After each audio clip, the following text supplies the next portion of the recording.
What up, y'all? It's your boy, Mr. Downtown Ray Melo, and you're listening to the Entertainment Report on iHeartRadio, live from Dubai for Monday, May 22nd, 2017, delivering some major stories and trends going on in the world of entertainment and beyond. You can follow the show on Facebook, Twitter, or Instagram, facebook.com/The Entertainment Report with Ray Melo, that's RAYMELO, on Twitter at The Enter Report, or on Instagram at The Entertainment Report. You can listen to the show anytime you want on iHeartRadio. Just go to iHeart.com or your iHeart phone app, search for The Entertainment Report, and it'll take you to the page. Hope everyone had a fantastic weekend.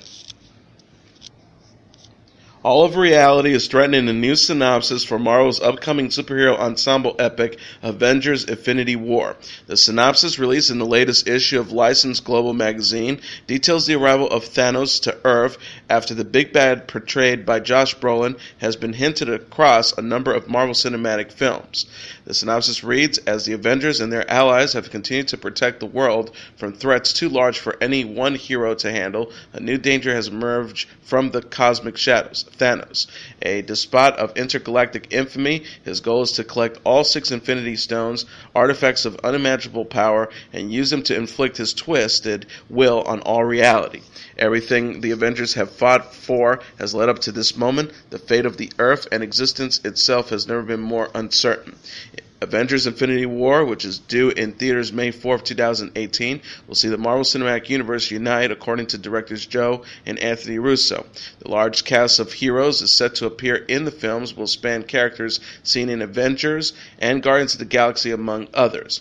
Also released is the new synopsis for Marvel's Black Panther, starring Chadwick Boseman in a title role after appearing as the character in Captain America: Civil War. The synopsis reads, after the events of Captain America: Civil War, King T'Challa, played by Boseman, returns home to the reclusive, technologically advanced African nation of Wakanda to serve as his country's new leader. However, T'Challa soon finds that he is challenged for the throne from factions within his own country. When two foes conspire to destroy Wakanda, the hero known as Black Panther must team up with CIA agent Everett K. Ross and members of the Dora Milaje Wakandian Special Forces to protect Wakanda from being dragged into a war. Black Panther, directed by Ryan Coogler, also stars Sterling K. Brown, Michael B. Jordan, Forrest Whitaker, Lupita Nyong'o, Angela Bassett, Dana Guerrera, Daniel Kuyala, Winston Duke, and Florence Kasumba. It is set to arrive in theaters February 16th, 2018. Universal Studios Entertainment has confirmed plans to release a sequel to its 2008 blockbuster movie musical Mamma Mia. Mamma Mia, Here We Go Again is in theaters July 20th, 2018, Universal said in a Facebook post Friday. The original film features the likes of Meryl Streep, Pierce Brosnan, Colin Firth, Amanda Seyfried, Dominic Cooper, Christina Baranski, Stellan Skarsgård, and Julie Waters singing classic ABBA pop songs such as Dancing Queen, Take a Chance on Me, The Winner Takes It All, and Knowing Me, Knowing You. Like the stage musical of the same name, the Mamma Mia movie, it was about a woman who reunites with her old friends and lovers just before her only daughter is to get married. Deadline.com said the cast is expected to return for the follow-up, which will be written and directed by Ol Parker. No details regarding the storyline were immediately known. Sony Pictures Classics says it has acquired the North American rights to writer-director Stanley Tucci's Final Portrait from Riverstone Pictures, starring Jeffrey Rush, Armie Hammer, Clemency Posey, Tony Shalhoub, and Sylvie Tisdale. The movie had its world premiere at the Berlin International Film Festival. Set in 1964, it is the story of the touching and offbeat friendship between American writer and art lover James Lord and Alberto Giacometti, as seen through Lord's eyes, and reveals unique insight into the beauty, frustration, profundity, and sometimes the chaos of the artistic process.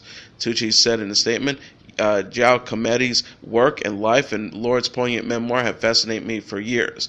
To finally bring my adaptation to the screen with this extraordinary cast and crew has been indeed a pleasure, and to have Sony Classics distributing is a great honor. Added Sony Pictures Classics, audiences everywhere will embrace what Stanley Tucci has done here. He has made a remarkable film about the artistic process of the great painter and sculptor Giacometti, with a stunning cast led by Jeffrey Rush. We are thrilled to be involved. Netflix's film OK Ja was booed Friday following a technical glitch at the Cannes premiere. The Cannes International Film Festival staff apologized after the controversial Bong Joon-ho movie started playing in the wrong aspect ratio, according to The Guardian. The festival said in a statement, this incident was completely due to the technical staff of the festival, who deeply apologized to the director and his team, to the producers, as well to the audience. The BBC reported OK Ja was initially booed after the Netflix logo appeared at the beginning of the movie, and again when the film was stopped and restarted without explanation. OK Ja has proven controversial since Netflix refuses to screen it in French theaters. BBC reporter Lauren Turner said there was shouting from the upper seats, and it became apparent the aspect ratio was wrong, so they restarted after 10 minutes. She added, the second time around, the audience booed the Netflix logo again, but there was also some cheering at the same time and a warm round of applause at the end. OK Ja star Tilda Swinton responded at a press conference Friday after French filmgoers objected to the film and fellow Netflix movies The Meyerowitz Story competing at Cannes without a theatrical release. The actress said, let's be honest, these are thousands of films at Cannes that won't be screened in cinema.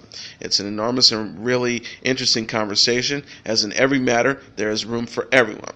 OK Ja, which stars Swinton, Ahn Seo-hyun, Paul Dano, Jake Gyllenhaal, and Lily Collins, premieres July 28th on Netflix. The film released a first full-length trailer this week. Lin-Manuel Miranda has joined the voice cast of Disney's upcoming revival of DuckTales. The Hamilton creator will appear in the animated series as Gizmo Duck, a superhero in Duckburg whose secret identity is that of Felton Crackshell Cabrera, reported Entertainment Weekly. The character, who also appeared in the original animated series, is the brilliant intern of Scrooge McDuck's mad scientist friend, Gearloose. Executive producer Matt Youngberg said to The Hollywood Reporter, Lin came to mind instantly for the role of Gizmo Duck. His rapid-fire earnestness, paired with his wide-eyed yet determined optimism, made him the perfect person to yell, "Bathering skit." The co-producer and story editor Francisco Andigon said about this new version of Gizmo Duck will be portrayed. Growing up as a Cuban-American comics enthusiast, I was always hungry for a Latino hero to call my own. In developing the new series, Matt and I leaped at the opportunity to adapt DuckTales' marquee hero into a young scientist character with Latin-inspired roots. Miranda joins a voice cast that includes David Tennant as the wealthy Scrooge McDuck, while his nephews, sidekicks Huey, Dewey, and Louie will be voiced by Danny Pudi, Ben Schwartz, and Bobby Monahan, respectively. Other cast members featured Beck Bennett as Lunchpat McQuack, Toles Ojenyoye as Mrs. Beakley, and Kate McCucci as Webby Vanderquack. Based on the original cartoon of the same name, which aired from 1987 to 1990, DuckTales follows the adventures of Scrooge McDuck and his nephews as they hunt for treasures around the world and fight off enemies after Scrooge's vast fortune. DuckTales is set to debut on Disney XD this summer and has already been picked up for a second season in advance of its premiere. Hugh Jackman has shared his thoughts regarding Logan villain X-24 and how he initially felt uneasy about portraying the character himself in the film. The actor told Collider, I was very skeptical of having X-24 being played by me. According to Jackman, he felt that appearing as the evil clone of Logan would be putting off the audience who have asked for more aggressive and rage-filled Wolverine to appear in the film as he has in the comics. He continued by saying, I understand what it represents and thematically the idea of battling himself, which of course is right at the core of this character that we'll never fully got to, so I kind of love the externalization of that. He also added by saying, but I also know that myself as an actor and fan of Wolverine come up to me in the street every day and go, we want to see that full berserker, animalistic, crazy, off-the-wall Wolverine, right? That we don't feel we fully seen it. So I was like, Jim, if we introduce halfway or near the end of the movie that full berserker, animalistic, crazy Wolverine, and he's somehow fighting our hero, audiences won't know what to feel. He's referencing to the film's director James Mangold, who pushed Jackman to play X-24. He also added, when I saw the movie, it's just clear for some reason, I think because he skewers Patrick Stewart in that moment, the audience just sort of hates him. We did some subtle things. I changed the bridge of my nose. I wore contacts. I just wanted him to look a little bit different for myself. And I think by that point, we created already the Wolverine that people wanted to see. So anyways, that was one of my examples of being wrong, the 48-year-old concluded. Logan, which was released release in March, grossed over $600 million worldwide. The film, which represents the second R-rated X-Men release following Deadpool, faced hurdles at Studio Fox as they were nervous about releasing a more violent take on Wolverine. Logan producer Hutch Parker told Cinema Blend that the studio came around once Mangold shared his vision for the project. He says Jim was sort of a catalyst in many different ways in galvanizing the studio's confidence about doing something bold. He also added in the conviction that he had about the tone that it required and the kind of amazing instinct and navigational skills he had about where we needed to go in the story. I honestly cannot picture any other filmmaker doing anything even close to what was accomplished with this film. That's how significant change occurs in storytelling in filmmaking. The creator of Grey's Anatomy is speaking out on Jericka Hinton's exit. Shonda Rhimes explained the 35-year-old actress' departure in a post Thursday following the show's emotional season 13 finale. Rhimes wrote on Instagram and Twitter, "Actors evolve differently, and when an actor like Jericka comes to me and says she wants to try something new creatively, I like to honor that." She says Jericka had shared so much of herself with Stephanie and I, and are incredibly proud of the journey we've taken together. While I'm sad to see Stephanie leave Grey Sloan Hospital, I'm excited to see what's next for Jericka. Hinton played Stephanie Edwards in season 9 through 13 of Grey's Anatomy. The character quit her position as a surgical resident on Thursday's episode after helping save victims injured in the hospital explosion. Stephanie told her mentor, Dr. Richard Weber, played by James Pickens Jr., "I spent my whole life in hospitals, my whole life. I need to travel and hike and breathe." TV Line reported in January that Hinton would leave the ABC series after season 13. The report will follow news Hinton will star on Here Now, a new HBO drama from 6 Feet Under and True Blood creator Alan Ball. The actress wrote on Thursday on Instagram, "I'm eternally grateful for the 5 seasons of #Grey's Anatomy and a graceful departure that underscores the courage it takes to choose yourself. After all, it's not only the heroics that makes her brave, it's her finally seeing and seeking a better path." Dwayne Johnson addressed the possibility of running for president Thursday on The Tonight Show following his now highly publicized interview with GQ magazine. Johnson said of the GQ piece to host Jimmy Fallon, "The story has blown up because it was so wonderfully written." The interview was given by Johnson after the Washington Post suggested that the former WWE star could win an election based on his likability and ancestry. Following the piece, a new survey from Public Policy Polling found that Johnson would beat President Donald Trump in a mock draft by gathering 42% of the vote to Trump's 37%. He says, adding, "The surge of the groundswell since then has been really amazing, that he's incredibly flattered by the poll results. I've been really blown away." He also says, "You have to question why. I think it's because a lot of people want to see a different leadership. A better leadership today. I think more poise, less noise. And I also think that over the years I've become a guy that a lot of people kind of relate to. I get up early in the morning, a ridiculous hour, and go to work and spend time with the troops, take care of my family. I love taking care of people." The actor continued to Fallon as the crowd cheered. "I think that kind of thing really resonates with people, especially today." He also added, "I've been blown away and I've been very flattered by it. 3.5 years is a long way, so we'll see." Johnson is the latest celebrity that has mentioned that they would like to run for president following Oprah Winfrey and Kanye West. And a related story, Dwayne Johnson hosted the season 42 finale of Saturday Night Live this weekend and doubled down on his recent comments about running for U.S. president in 2020. Johnson even declared Tom Hanks his running mate when the 2-time Oscar winner appeared on the SNL stage after Alec Baldwin presented Johnson with his special 5 Times Club smoking jacket. Baldwin and Hanks are also members of the exclusive group of celebrities who have hosted the show 5 times or more. After suggesting Baldwin doesn't have the temperament to work in their potential White House cabinet and sending him off to break a conversation between his wife Hilaria and SNL boss Lorne Michaels, Johnson and Hanks began campaigning. Johnson joked, "In the past, I never would have considered running for president. I didn't think I was qualified at all, but now I'm actually worried that I'm too qualified." Hanks said, "The truth is, America needs us. No one can seem to agree on anything anymore except for 2 things." Johnson chimed in, "Pizza and us."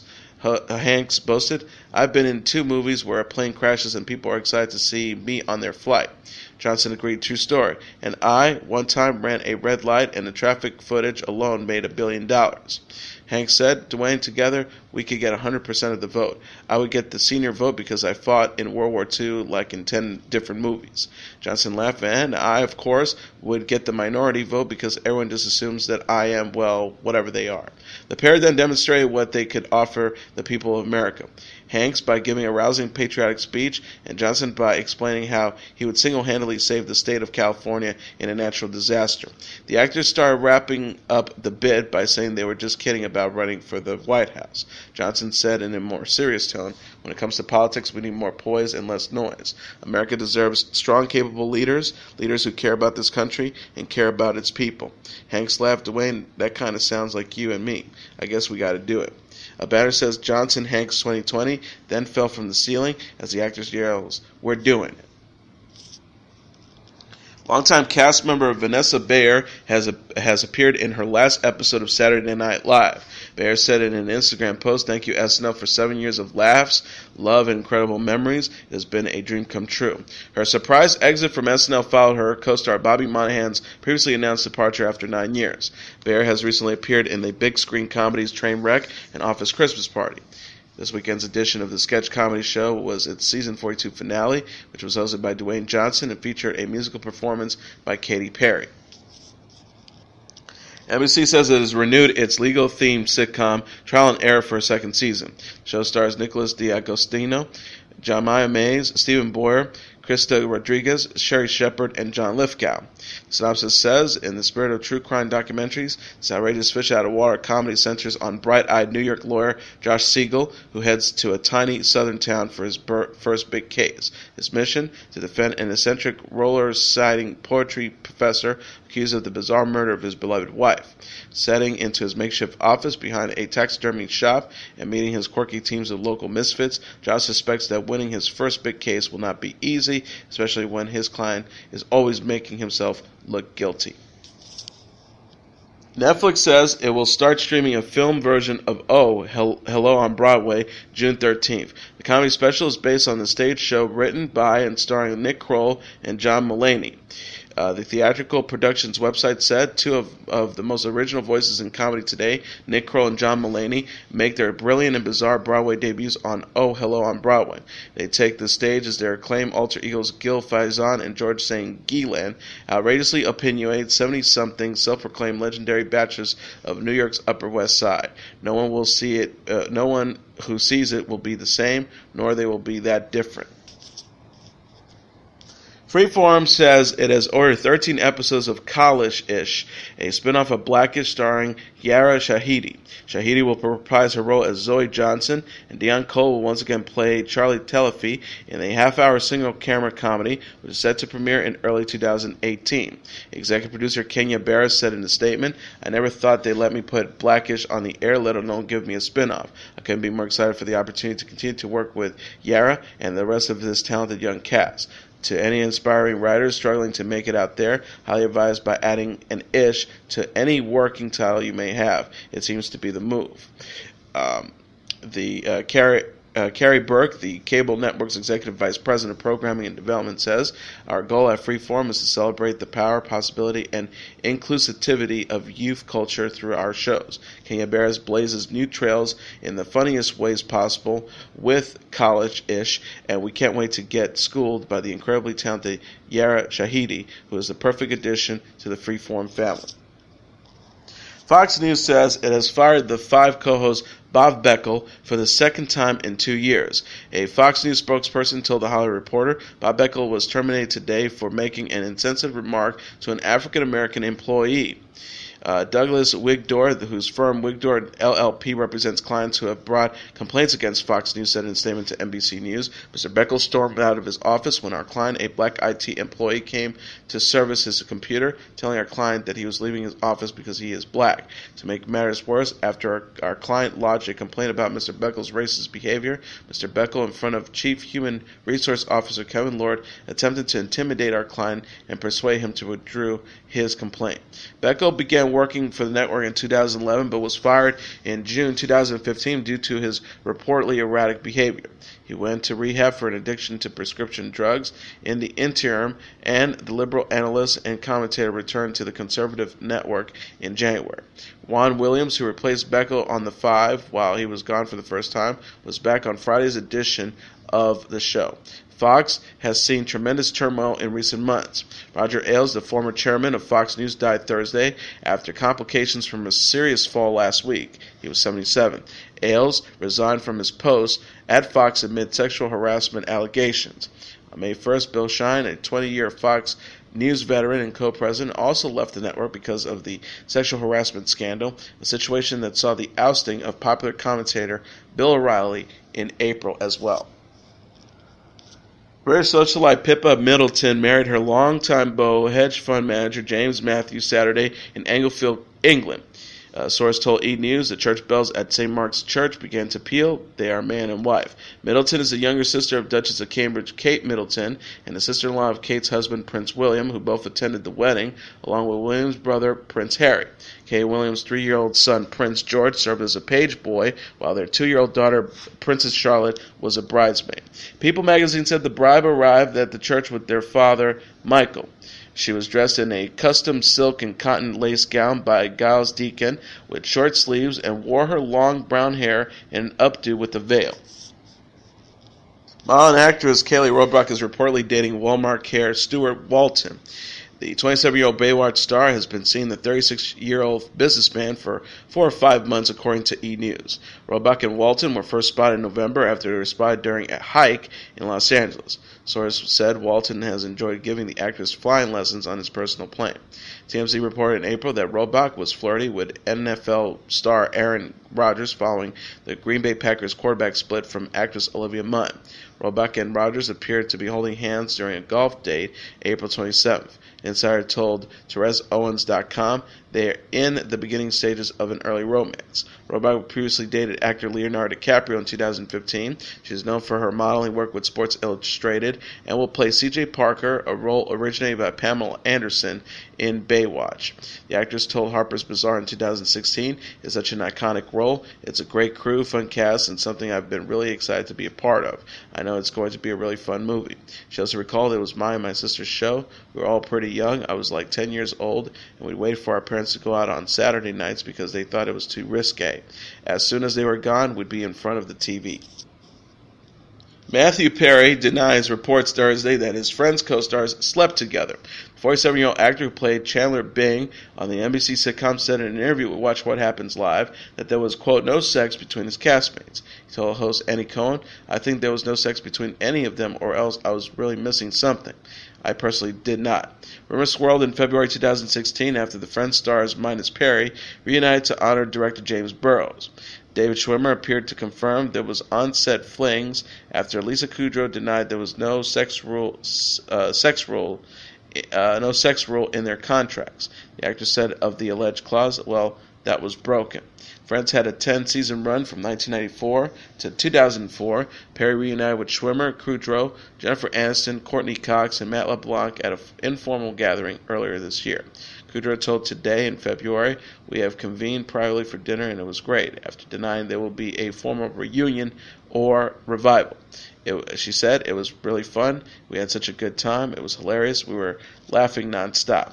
Perry has appeared on Studio 60 on the Sunset Strip, The Good Wife, and The Odd Couple since Friends came to a close. He last started the real miniseries The Kennedys after Camelot with Katie Holmes. Julia Roberts says she gave close friend George Clooney parenting advice. The 49-year-old actress said on Friday's episode of The Ellen DeGeneres Show that she's confident her Money Monster co-star will get through welcoming twins with wife Amal. She confirmed after host Ellen DeGeneres asked if she shared tips with Clooney. "Yes, it's going to be so fun. They're a great couple, and they don't need advice from me or anybody else." Roberts, who shares 9-year-old Hendry and 12-year-old twins Hazel and Felonious with husband Danny Mortar, did confess Clooney might initially be overwhelmed. The star recalled about her own experience. "Nobody's there when at 3 o'clock in the morning, when you're just going, what are we doing? Where did they come from? And When are they going? You get through it and you figure it out. Everybody does. It's trial and error and a whole lot of tears. It's amazing. News broke in April that Amal is pregnant and expecting twins in June. Roberts, who has also co-starred with Clooney in Ocean's 11 and other films, previously described Amal's relationship with the actor as beautiful. She told ET Canada in May 2016, "Our lives have expanded in a beautiful way. Only when we're at their house I see Amal's influence. In a beautiful way, that's all wives have, a kind of beautiful and loving influence." Roberts will next appear in an adaptation of the R.J. Palacio novel, Wonder. Steve Harvey is being sued by his ex-wife Mary Shackelford for $60 million, who says her life has never been the same following their divorce in 2005. Shackelford is suing the television personality for a number of charges, according to court documents obtained by E! News, including child endangerment, torture, conspiracy against rights, intentional infliction of emotional distress, breach of contract, and soul murder, which the lawsuit lists as being achieved by a combination of torture, deprivation, and brainwashing. The lawsuit, which was filed in court by a civil rights activist in place of a lawyer, continues. The plaintiff had lost her son, had her business taken from her, nowhere to live. All Mother's Days have been painful and empty. Shackelford mentioned in the lawsuit that the pain of losing her son Winton, with Harvey has custody of, has robbed her of the joy of Mother's Day and has left her suicidal and self-medicating in order to cope. Harvey and Shackelford were married in 1996 to 2005. The Family Feud host then married Marjorie Bridges Woods in 2007. In 2011, Shackelford posted a series of videos on YouTube claiming that Harvey had an affair during their marriage, and that she was left with nothing following the divorce.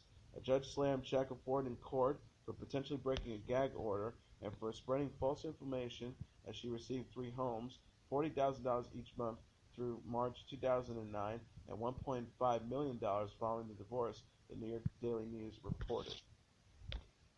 Chris Cornell's wife and lawyer said in a press release they are disturbed by a Michigan medical examiner ruling that Cornell committed suicide this week, since toxicology tests have not been completed. The 52-year-old Soundgarden rocker died in Detroit, where his band performed Wednesday. The Wayne County Medical Examiner's Office said in a statement, "The cause of death has been determined as hanging by suicide. A full autopsy report has not yet been completed." Cornell's family attorney, Kirk Parrish, argued in his own statement Friday, "Without the results of the toxicology test, we do not know what was going on with Chris or if any substances contribute to his demise. Chris, a recovering addict, had a prescription for Ativan and may have taken more Ativan than recommended dosage. The family believes that if Chris took his life, he did not know what he was doing and that drugs and other substances may have affected his actions." Vicky Cornell added, "Chris's death is a loss that escapes words, that has created an emptiness in my heart that will never be filled." As everyone who knew him commented, Chris was a devoted father and husband. He was my best friend. His world revolved around his family first, and then, of course, his music second. He flew home for Mother's Day to spend time with our family. He flew out midday Wednesday, the day of the show, after spending time with the children. When we spoke before the show, we discussed plans for a vacation over Memorial Day and other things we wanted to do. When we spoke after the show, I noticed he was slurring his words. He was different. When he told me he may have taken an extra Ativan or two, I contacted security and asked that they check on him. What happened is inexplicable, and I'm hopeful that further medical reports will provide additional details. I know that he loved our children, and he would not hurt them by intentionally taking his own life." Cornell also thanked her husband's friends and fans for their support during this difficult time. Cornell's are parents to a 12-year-old daughter and 11-year-old son. Chris was also the father of a 16-year-old daughter from his first marriage.